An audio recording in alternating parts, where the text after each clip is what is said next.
ಬೆಳಗಾವಿಯಲ್ಲಿ ಡಿಸಿಸಿ ಅಧ್ಯಕ್ಷ ಉಪಾಧ್ಯಕ್ಷ ಚುನಾವಣೆಯ ಈ ಸಂದರ್ಭದಲ್ಲಿ ಶಾಸಕ ರಾಜು ಕಾಗೆ ಅವರ ನಡೆ ತೀವ್ರ ಕುತೂಹಲವನ್ನ ಕೆರಳಿಸಿದೆ.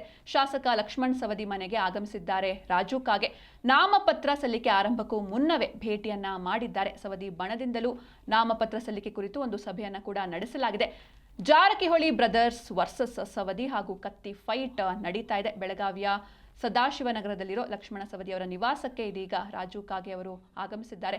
ತಟಸ್ಥವಾಗಿದ್ದ ರಾಜು ಕಾಗೆ ಸವದಿ ಭೇಟಿಗೆ ಆಗಮಿಸಿದ್ದಾರೆ. ಹೀಗಾಗಿ ತೀವ್ರ ಕುತೂಹಲವನ್ನ ಉಂಟು ಮಾಡ್ತಾ ಇದೆ. ಯಾಕೆ ಮೀಟ್ ಆಗಿದ್ರು, ಏನೆಲ್ಲ ಚರ್ಚೆ ಆಯಿತು, ಇದರ ಬಗ್ಗೆ ಸಾಕಷ್ಟು ಕುತೂಹಲ ಇರುವಂಥದ್ದು. ಇನ್ನು ಮತ್ತೋರ್ವ ನಿರ್ದೇಶಕ ಮಲ್ಲಣ್ಣ ಯಾದವಾಡ ಕೂಡ ಇವರ ಜೊತೆ ಬಂದಿದ್ದಾರೆ. ಈಗಾಗಲೇ ಸ್ಪಷ್ಟ ಬಹುಮತವನ್ನ ಜಾರಕಿಹೊಳಿ ಬಣ ಹೊಂದಿದೆ. ಜೊತೆಗೆ ಜಾರಕಿಹೊಳಿ ಬ್ರದರ್ಸ್ ವರ್ಸಸ್ ಸವದಿ ಹಾಗೂ ಕತ್ತಿ ಫೈಟ್ ನಡೀತಾ ಇದೆ.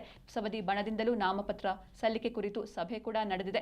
ನಾಮಪತ್ರ ಸಲ್ಲಿಕೆ ಆರಂಭಕ್ಕೂ ಮುನ್ನವೇ ಈ ರೀತಿ ಭೇಟಿಯಾಗಿರೋದು ಸಾಕಷ್ಟು ಕುತೂಹಲಕ್ಕೆ ಎಡೆ ಮಾಡಿಕೊಡ್ತಾ ಇದೆ. ಶಾಸಕ ರಾಜು ಕಾಗೆ ಅವರು ಇಷ್ಟು ದಿನ ತಟಸ್ಥರಾಗಿದ್ರು. ಈಗ ಇದ್ದಕ್ಕಿದ್ದ ಹಾಗೆ ಭೇಟಿ ಆಗ್ತಾ ಇರೋದು, ಅಂದ್ರೆ ಮನೆಗೆ ಆಗಮಿಸಿ ಭೇಟಿಯಾಗಿರೋದು ಸಾಕಷ್ಟು ಕುತೂಹಲವನ್ನ ಉಂಟು ಮಾಡ್ತಾ ಇದೆ. ಡಿಸಿಸಿ ಬ್ಯಾಂಕ್ ಅಧ್ಯಕ್ಷ ಹಾಗೂ ಉಪಾಧ್ಯಕ್ಷ ಚುನಾವಣೆಯ ಈ ಸಂದರ್ಭದಲ್ಲಿ ಖಾಸಗಿ ಹೋಟೆಲ್ನಲ್ಲಿ ಜಾರಕಿಹೊಳಿ ಟೀಮ್ ಒಂದು ಸಭೆಯನ್ನ ಕೂಡ ನಡೆಸಿದೆ. ನಿನ್ನೆ ರಾತ್ರಿ 11 ಜನ ನಿರ್ದೇಶಕರು ಸೇರಿ ಒಂದು ಹೈ ವೋಲ್ಟೇಜ್ ಸಭೆಯನ್ನ ಮಾಡಿದ್ದಾರೆ. ಸಚಿವ ಸತೀಶ್ ಜಾರಕಿಹೊಳಿ ಸೇರಿ ಹಲವರು ಈ ಒಂದು ಸಭೆಯಲ್ಲಿ ಭಾಗಿಯಾಗಿದ್ರು. ಹೋಟೆಲ್ಗೆ ಬಂದು ಹಲವು ನಿರ್ದೇಶಕರು ಈ ಒಂದು ಸಭೆಯಲ್ಲಿ ಭಾಗಿಯಾಗಿದ್ರು. ಶಾಸಕ ವಿಶ್ವಾಸ್ ವೈದ್ಯ, ಎಂಎಲ್ಸಿ ಚನ್ನರಾಜ್ ಹಟ್ಟಿಹೊಳಿ, ವಿರೂಪಾಕ್ಷ ಮಾಮನಿ, ನಾನಾ ಸಾಹೇಬ್ ಪಾಟೀಲ್, ನೀಲಕಂಠ ಕಪ್ಪಲಗುದ್ದಿ, ಅಪ್ಪಾಸಾಬ್ ಕುಲಗೋಡೆ ಬಂದು ಈ ಒಂದು ಸಭೆಯನ್ನ ಅಟೆಂಡ್ ಮಾಡಿದ್ದಾರೆ.